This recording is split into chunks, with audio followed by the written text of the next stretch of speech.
Okay, I don't want to go in detail about it. I went through some pretty heavy combat in Afghanistan. Yeah, I felt a sense of guilt and, well, pretty much just guilt after I got back from it. Some guys, the good guys didn't, like most of the good friends, like didn't make it home. So I didn't, the way I processed those feelings were, I didn't notice, but I would just go out and, like, I started drinking a lot, being angry all the time. And I just didn't do anything about it. I didn't think it was an issue because most of us just dealt with it.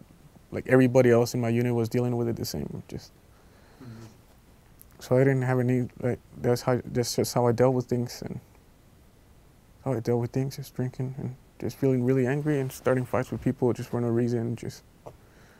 I didn't want anybody around me except the guys that I was with. And then when I got married, I started realizing that I had other issues, like sleeping. I wasn't sleeping good. I kept waking up at night, and my wife would try to talk to me, and I just wouldn't want to talk to her, and we started having like issues. So I think I realized a lot of things after I got married. I realized how messed up things have been with me, and yeah, that night I'll always remember. The night that I guess was just a breaking point for me, that I decided to, like, hey, you know, there's something really bad, like wrong going on with me.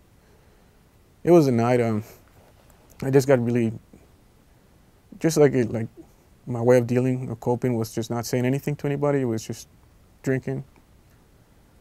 And I realized that just being here in El Paso, just the desert and everything, it just kept reminding me a lot of things. And not just that, we went to Vegas, so I just kept thinking about the mountains. It's just desert, like arid, you know. So there was the whole time I was supposed to be having a good time, and I just didn't. I was just feeling uncomfortable around a lot of people.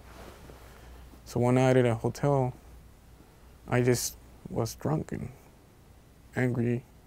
Then I started watching war movies. Like, that's the way I used to dig into stuff. Just go start watching war movies. Like, then I started watching a really bad war movie, and it reminded me of just, I got really freaked out. I just had this feeling on my chest that it's just, like before you get in a fight, you know, like that feeling that everything tightens up, and I felt that and it wouldn't go away. So I tried to drink it off. Maybe then I'll fall asleep or something, and it just didn't help. It didn't help, so I just went into I just looked at myself in the bathroom, and I was just pale, and I don't know, I felt really scared, like really bad, and I couldn't get rid of that feeling inside my chest. So I did probably it could have been worse. Thank God it wasn't, but so I just had a beer in my hand, chugged it, broke the bottle on the sink, and I started just being really angry at myself. I felt a lot of guilt and anger, and that feeling wouldn't go away, so I just like slashed my chest like really bad. Not multiple times at first, like first time, and then I just kept going and trying to get rid of it, and then I guess I just felt more concentrated on the pain that I was from the cut than anything else. So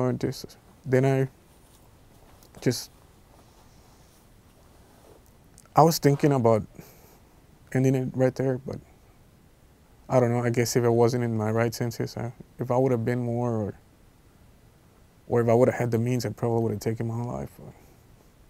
Yeah. So I did that, and next morning I woke up and my wife was freaking out, like trying to patch me back together. And then that morning I was like, what the hell am I doing? You know, like, what?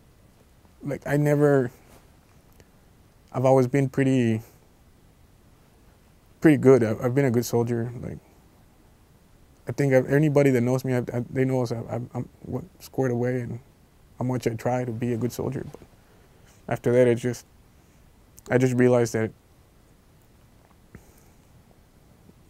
I need help. I need to talk to somebody. So I got back to the unit, and I would be embarrassed of my chest thing. I was doing PT. I would do push-ups, and I would just have like blood, and I was trying to hide it from my drills and from my fellow soldiers. I don't want them to think I was just like awkward. I don't want to have any. I don't want to have any. How do you say it? I didn't want to be singled out, in other words. So I just kept my mouth shut. And then the other NCOs, the other squad leaders, were only one of them was like real close to me. Like I could say I could trust him with anything. And then I told him, because he would usually come and punch me in the chest, you know, just joking around, like a what's up kind of.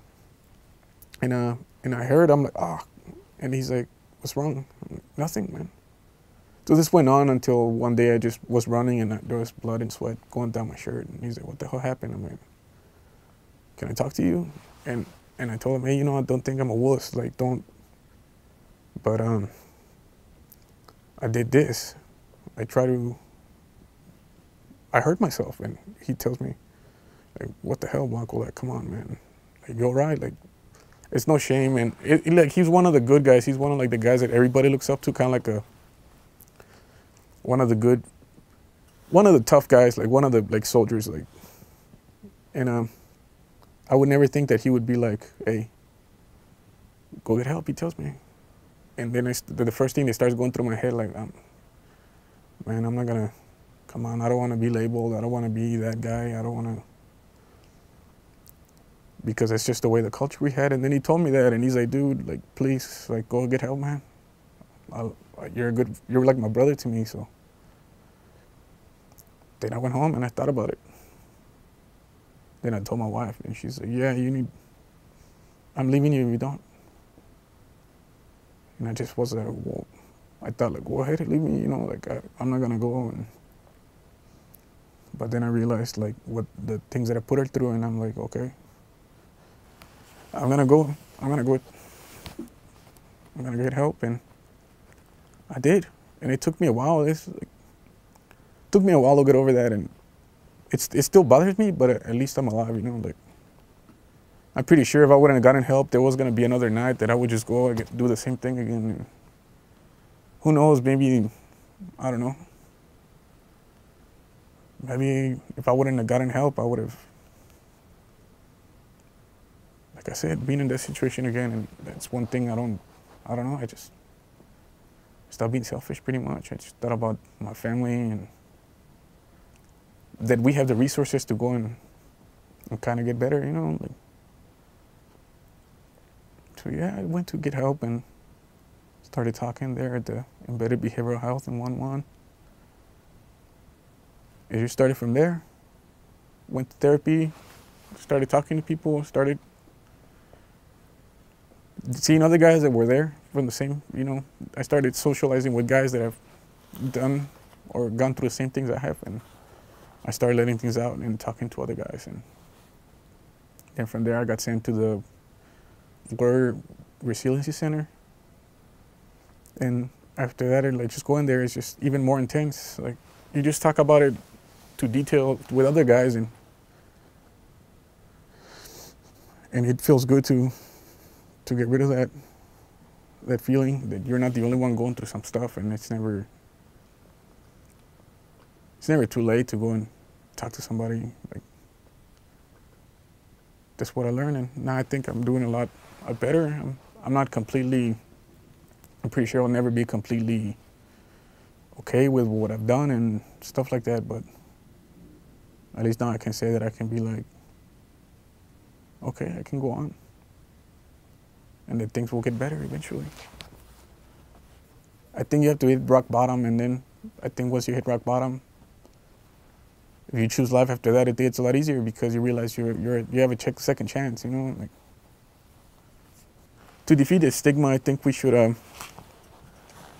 do what as leaders we're supposed to do: take care of our guys instead of taking care of them physical, mental, to anything. They need something. If they need help, we have to help. We have to help them. If we help them find a home, or we help them with bills, or we help them with AR stuff like that. Why don't we just help them by saying, "Hey, go get help," and instead of having that stigma. Because I went through it, and I'm pretty sure like most of my other NCOs, they spread the word about going to get help instead of like hammering. But I would say just being open-minded and having the guys go get help would be defeating the stigma. Just that's what I would say.